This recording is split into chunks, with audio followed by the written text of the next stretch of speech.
what I liked about the film, it's very fun, but it's also this very great character study of who you play, Hope Goldman. And I read that you didn't find out that it was based on true events until later on in production.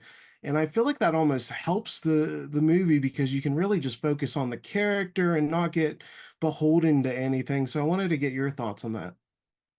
Yeah, first of all, I love your background. I can't go any longer in this interview without saying great job. Congrats on that. I read a great script with a beautiful letter from Austin about why I had to be Hope Goldman, and then I watched his documentary, which really moved me. It was about Diplo doing a concert, and I just thought, wow, this guy knows how to pull emotion out of a really surprising scenario.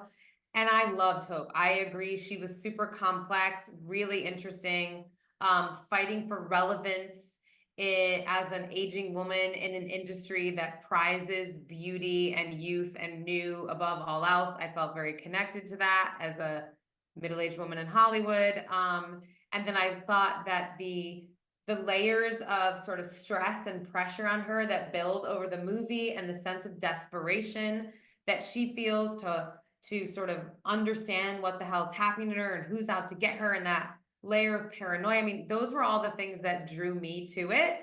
And so finding out that it was also about, ripped from the headlines was almost like a cherry on top, you know? It was like it's like back in the day doing Law and Order episodes and being like, where did they read this from, you know?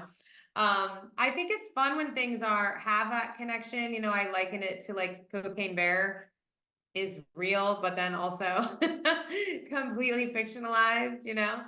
So it was great. Like, I love I think it's a great connection for the audience to feel like, sometimes I feel like Hollywood, every story's been done, you know, the rip from the headlines helps us tell people like, we can't make this stuff up. You know, it's like, if we told you that we wrote this, you might think that we made it up, it was fake, that's too much. But actually, like, things like this are happening in the world around us all the time. So I thought it was Yeah, really and interesting.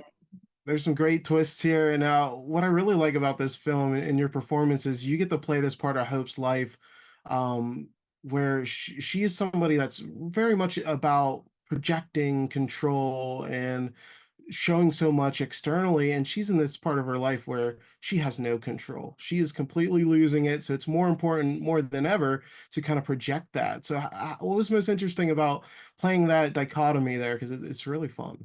I love that you noticed that. Yeah, I felt the same way. I felt like it was a vicious cycle, right? Like every time she would like get back a little sense of control by over controlling something, it would just like get worse, and then she would have to work harder at it. And I just felt again like that ramping up of all of that was one of the most fun things about playing this role, and about the trajectory of the movie, because she also presents as someone who is both a victim and also a chaos machine. And so I also love that the audience is like, are we rooting for her, or do we think she's a bad person, or do we want her to win, or what is she even winning, you know? I just love that. I like to put myself in the audience's shoes when I read something, and I thought there was just such a great mystery here about like, what the hell is really going on, and she's thinking the same thing.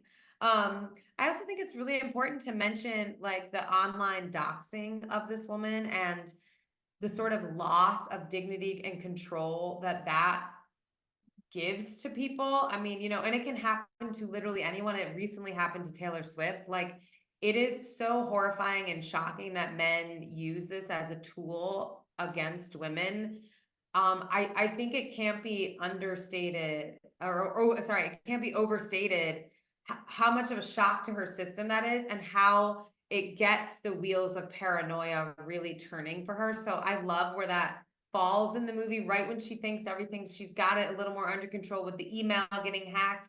But then it's like, oh no, there's something even worse. There's another level to that that's even worse.